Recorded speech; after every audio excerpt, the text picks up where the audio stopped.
E aí pessoal, beleza? Sou Fábio Marcondes, autor de 5 livros e aqui a gente fala sobre abstinência e dependência química. Eu estou apresentando os meus livros, já falei sobre o 30 anos Fudeu, Ventos e Horizontes volume 1 e volume 2 e agora eu vou falar do livro que para mim é o mais legal, que é O Ser Abstêmio. Naturalmente, são artes minhas que estão nos livros. Essa daqui é uma roda da vida que eu fiz numa iluminúria com ponta seca, num ateliê de arte que eu participei, naquele meu momento de artes plásticas, no meu período sabático, com a literatura, com a arte visual.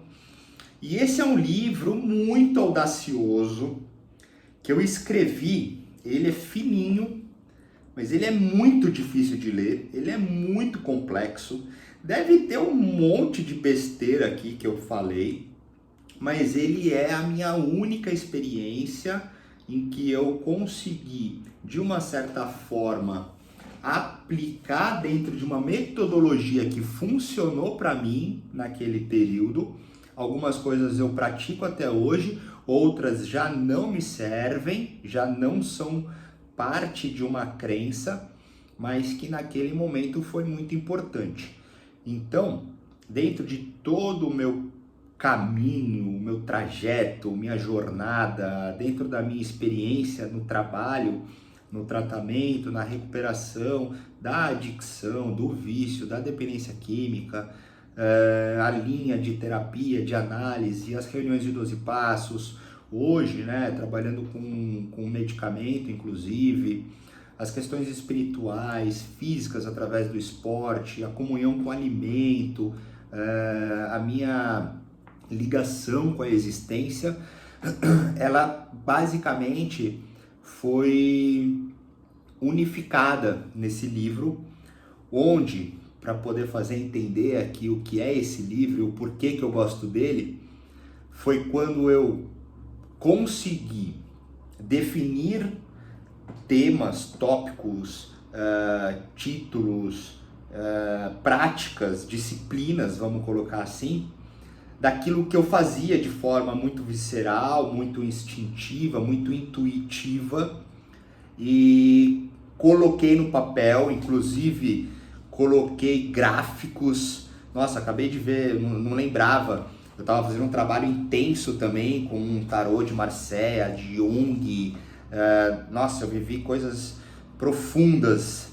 E eu coloquei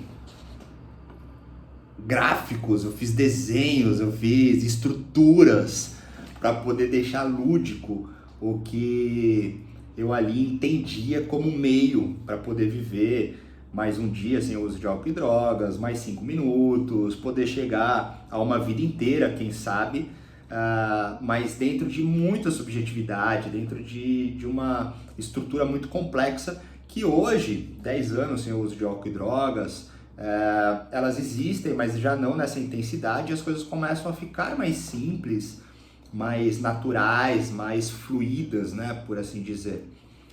Mas é legal, porque o que eu trago aqui, que é diferente, que não existe, e que me faz ter assim um encanto, uma paixão por esse livro, é que eu coloquei, né, a característica básica de entendimento do que poderia ser uma classificação do adicto, é a premissa do egocentrismo, da obsessão e da compulsão. Beleza, isso aí tá na literatura, isso aí é da medicina, isso aí já tá carimbado de entendimento. Mas eu abri uma lacuna de um metaverso, de um mundo inverso, de uma dimensão possível, de planos entre o tempo e o espaço, e fiz uma brincadeira onde eu coloco a qualidade da obsessão junto o obsessor, ou seja, assim como muitos filósofos também já colocaram de outras maneiras, eu digo que em mim há um outro ser. Então eu até coloco isso nas minhas escritas, que eu falo que tem o ser e o contra-ser. Essa dualidade, né? Essa dicotomia, esse antagonismo ou esses polares complementares que não precisam ser opostos, né?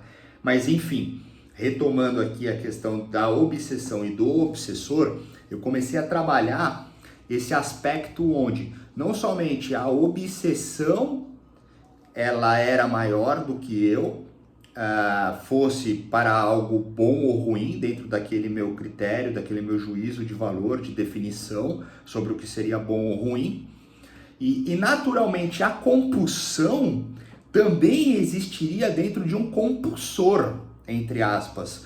Então é como se o consumo final fosse bom ou ruim, não estivesse sendo consumido por mim, mas não na qualidade de obsessor, na qualidade de compulsor, ou seja, a própria ingestão, a própria sensação, o próprio prazer ou a dor, a angústia, o sofrimento ou a intensidade daquele desejo, daquela pulsão, daquela demanda, estivesse maior do que eu, sendo usufruída por alguma coisa que não sou eu, mas que está dentro de mim. Cara, se você não é doidão, não usou droga ou não estudou o suficiente, não vai entender isso nunca. Agora, por isso que eu falo, a minha conversa é de oculto com oculto. Essa é uma dramatização, é uma romantização, é uma ficção que somente quem já usou droga no nível final vai entender. Então, por isso que eu trago aqui, inclusive, o livro com o nome O Ser Abstêmio, com uma metodologia única minha, uma ficção totalmente subjetiva, onde eu comecei a entender por mim que muitas vezes a minha própria compulsão estava sendo vivida por um compulsor que poderia, de uma forma cruzada, ter vindo da minha obsessão ou do meu obsessor. Maluco, né? Mas funcionou. Hoje eu não vivo nada disso. Hoje eu tenho uma clareza diferente, uma maturidade diferente. Mas eu adoro esse livro porque eu trato não somente esse assunto, como eu cruzo as questões de Deus, as questões da vida, tudo em cima desse romance, dessa dramatização visceral que é o mundo através do olhar, da experiência da droga, que, diga-se de passagem, eu já deixei isso também muito claro no meu livro, ela iniciou através de uma sensação de abertura, de janela, de porta, de caminho, fosse ou não fosse ilusória, fantasiosa, drogada, de sensibilidade maior do que eu, junto à experiência possível, divina, espiritual, existencial, dimensional, cósmica, transcendental que fosse, para então entender a mim dentro do todo. Foram muitos processos e por isso eu precisei e preciso muitas vezes de muitos outros processos para reconstruir a sanidade, a lucidez, ter um discernimento em cima de algo que seja então já entendido pela ciência como normal.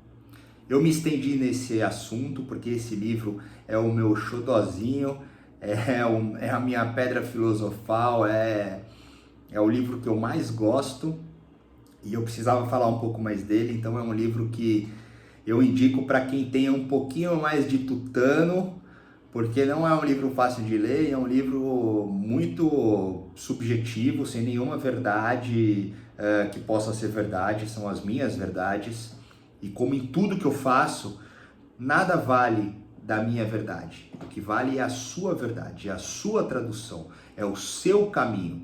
Eu só estou aqui expondo as minhas experiências para que você consiga traduzir, codificar e criar as suas próprias.